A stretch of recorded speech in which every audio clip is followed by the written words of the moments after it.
Gente, vamos dar uma olhada aqui nos fermentos. Olha, esse aqui eu comecei no dia 13 de abril. É aquele de um mês, né? Que eu comecei com uma água fermentada de maçã.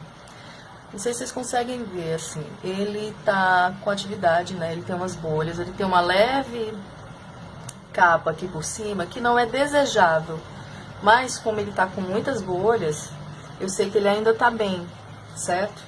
Isso aqui provavelmente o que aconteceu? Passou do tempo de eu alimentar. E aí o fermento ele meio que começa a sofrer, sabe?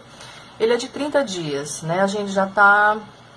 faltam 10 dias só, 9, né? Pra gente completar os 30 dias dele.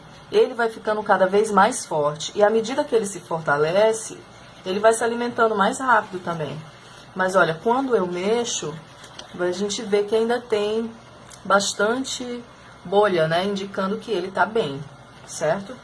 Eu, a partir de agora, eu vou começar a alimentá-lo com menos de 24 horas.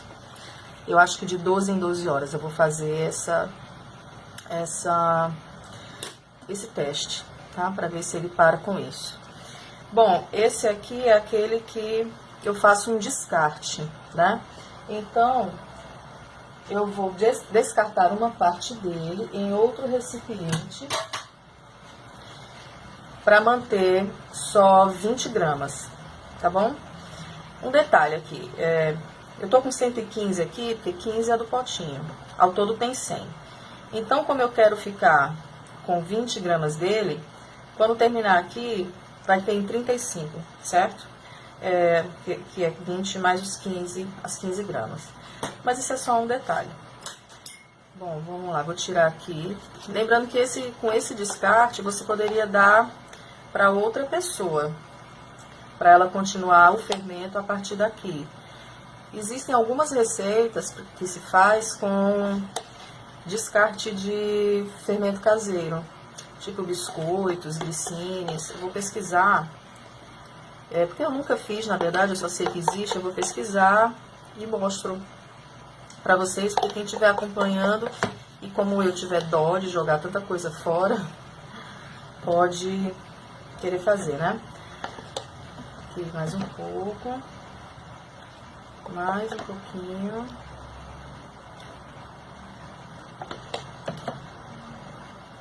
Pronto, agora ele tá com 20 gramas do fermento original, parece tão pouco, né? Mas é isso. Deixa eu zerar, eu vou acrescentar 40 de farinha. Lembrando que eu tô usando sempre farinha integral, tá? 35, 40. E vou colocar 40 de água.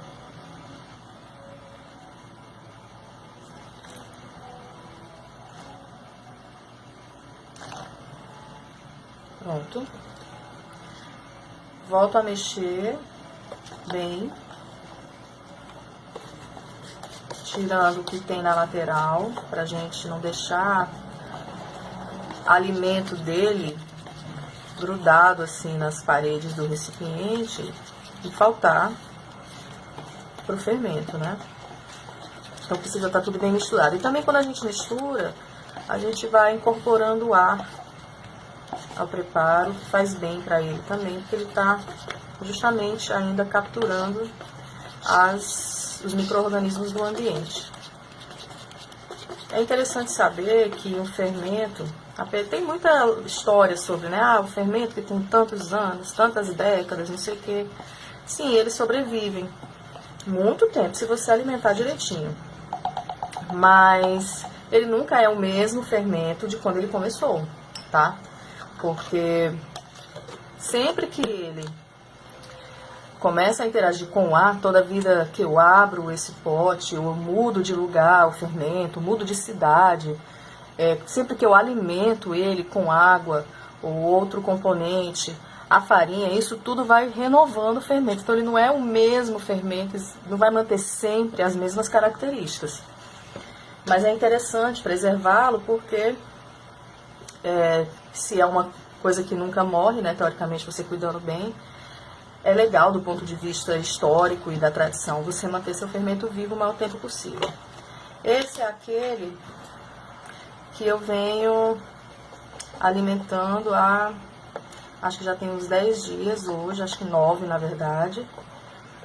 Esse aqui, eu estou usando outra colher, porque eu estou trabalhando com 2 fermentos ao mesmo tempo. Não é legal eu ficar usando a mesma colher nos dois, porque vai que um tá com alguma contaminação, aí eu passo pro outro, né? Esse fermento aqui eu estou alimentando na proporção de 1 para 1, né? Ou seja, eu estou colocando partes iguais. E eu não descarto nada. Ele também tem atividade, mas você vê que as bolhas são bem menores. Ele é um fermento muito jovem, né? Aquele anterior, como ele já tem quase 30 dias, as bolhas já são maiores. Você vê que a atividade dele é mais potente. É isso, assim, fazer fermento de 5, 7, 10 dias é legal por conta da agilidade, mas quanto mais maduro estiver seu fermento, melhor, ele vai dar mais pães, vai dar pães melhores, quer dizer, né? Então, faz diferença você manter o fermento mais tempo. Na verdade, paciência é assim a grande chave de trabalhar com fermentação, né? Paciência requer isso, porque ela pede tempo. Esse aqui eu estou alimentando sempre com 20, eu mantenho, né, a cultura original e só acrescento 20 de farinha e 20 de água. Deu farinha e 20 de água. Esse aqui eu já vou testá-lo na próxima semana. O que eu consigo fazer com ele. Aí eu mostro pra vocês o resultado, tá? Mesma coisa. Misturar bem. A gente percebe, vocês não vão sentir, obviamente, mas o que eu tô mexendo aqui, eu percebo os cheiros que ele vai desenvolvendo, né? Principalmente o cheiro ácido, característico dos fermentos naturais. Quando o fermento aqui vai se alimentando, à medida que ele faz a digestão, ele vai produzindo ácidos, né? Principalmente lático e acético. Então, esse cheiro de álcool, às vezes, é em função, às vezes não, é em função disso, né? Ele vai ficar mais ou menos forte, esse odor, e até o sabor no resultado do pão, à medida em que o levain é mais líquido ou mais firme. Olha, mas veja só, mexi aqui, ele ficou feliz, ó, cheio de bolinhas. Eu também vou diminuir o tempo, não vou ficar mais alimentando com 24 horas, não. Se aquele primeiro eu vou fazer 12, esse aqui eu vou fazer com 6, porque eu já tô perto de usá-lo. Vou tampar, eu não tô mais usando o paninho, certo? Eu usei o paninho só por 3 dias. E agora eu tampo com uma tampa normal mesmo, que é para protegê-lo mais, tá? Então tá aqui. Os 2 fermentos continuam na ativa e ainda estão sendo fortalecidos para eu começar a usar. Ainda não fiz nada com eles. Semana que vem eu volto para mostrar o andamento.